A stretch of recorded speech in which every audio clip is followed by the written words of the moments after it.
సామెతల గ్రంథము 14వ అధ్యాయం మనకు తెలియజేస్తూ ఉంది. 26వ వాక్యము 27వ వాక్యము. యెహోవాయందు భయభక్తులు కలిగి ఉండుట బహుధైర్యం పుట్టిస్తుందని. మనం దేవునికి భయపడితే మరి దేనికి భయపడనవసరం లేదని యెషయా గ్రంథం 8వ అధ్యాయం 13వ వాక్యం కూడా మనకు తెలియజేస్తూ ఉంది. అంతేకాకుండా దేవునికి భయపడే వారి పిల్లల విషయం తెలియజేస్తూ ఉంది. వారికి ఆశ్రయం ఉంటుంది అని తెలియబడతా ఉంది.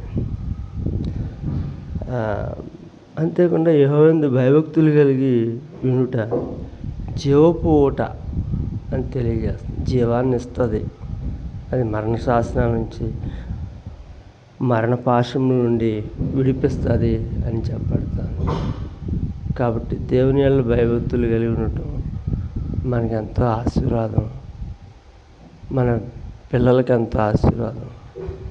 అలా ఉండడానికి దేవుడు మనకు సహాయం చేయనుగాక.